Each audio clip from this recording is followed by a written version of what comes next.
Hey, amazing human. Welcome to the channel where we call out your self-sabotage, we kill those excuses, and we help you unlock your next level you that's just there waiting to be unlocked. I'm Nando, the performance coach for entrepreneurs, creatives, and coders who are done letting their inner saboteur run the show. Is that you? Okay, well then listen up and take some notes. Today we're going to talk about a very juicy topic. It's called hidden commitments, or they're also called little pesky priorities you don't even know are sabotaging your big goals and your big dreams. They're actually little pesky hidden priorities that are really up to no good, and you entertain them and you don't even know it. And they're totally connected to those inner saboteurs. So you ready to jump in? Because I am. I'm going to break down two different scenarios. One is saving money when the victim saboteur is at play, and the other is not having enough time when the controller takes over the show. Relatable? Yeah, let's dive in. Okay, let's talk about saving money.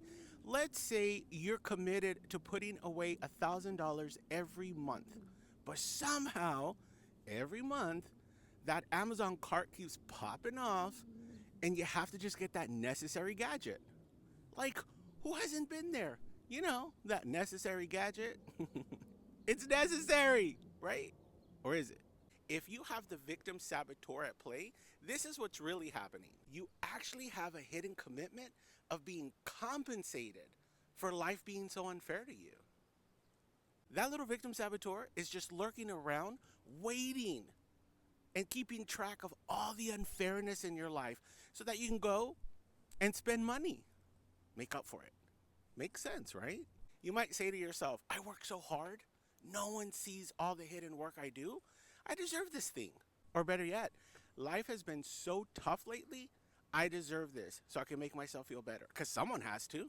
So instead of saving $1,000 a month, you're chasing that cheap dopamine high.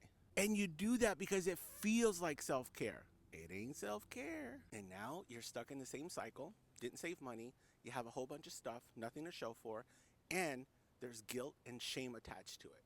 Sound familiar? And here's a solution I want you to try. Let's flip the script. Instead of saying to yourself in those moments, I deserve this because I have to be compensated, life is not fair, say to yourself, you know what? I deserve a future where I'm not stressed about money. And in order for that to happen, you have to see saving money as a power move, not a punishment. Listen, if you're really aching for that thing, put it on a 30-day wish list. In 30 days, if you still want it that bad, then get it. But here's a spoiler alert. You probably won't. So I was part of a group a couple of years ago, and we were all on a Zoom, and someone was sharing about how she was so stressed out. She just got a new boss. The new boss was like a terror. They didn't understand her. And so she wanted to plan a trip to Hawaii, even though she was having financial difficulties, because one of the things with the new boss came like a pay decrease. And so the people on the Zoom were encouraging her to take a vacation. And they were saying things like, well, you deserve this and you don't know how bad it's going to be, so might as well enjoy, going on vacation now. And they really convinced her, or she allowed herself to be convinced, because that's what the saboteur will do. The victim saboteur is sneaky.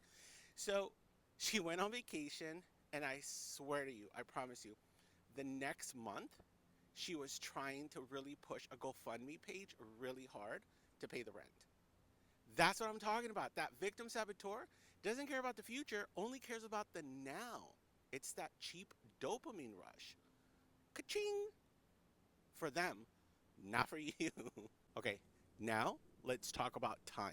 Let's say you're committed to 10 hours a week to work on that online course that's gonna change your life. But let me share with you what's really happening, all right? Suddenly, you're too busy.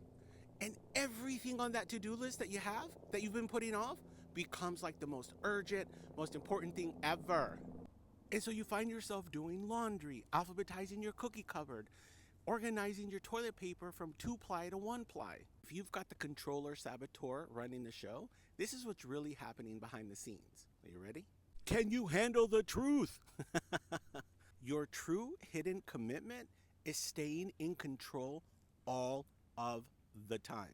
The thought of starting the course and failing it or having it not work out the way you wanted to, it's too risky. We're not going to put ourselves through that. Not if the controller's in charge. So instead of completing the course, you try to control every detail of your day to avoid feeling vulnerable. And here's the kicker. Instead of actually controlling everything, you're actually losing control of your goals. Ouch. Truth bomb. So here's the solution. It's time to check the controller at the door. But how? I don't know how to do that. If I did, I wouldn't be in this situation. I got you. Listen up. You're going to commit to 2 hours this week. That's it, just 2 hours. And no excuses, no multitasking, and definitely no perfectionism. And I want you to remind yourself, action equals clarity. Because listen, the only way to know if the course really works is for you to actually finish it, complete it, do it, work on it. Put your heart, mind, and soul into it. This also satisfies your controller because you're starting to convince it that it can trust you and that you can actually do the thing. Spoiler alert, you're actually able to do so much more than you give yourself credit for. So listen, I have this one student that loves to stay up till 2, 3 in the morning playing video games.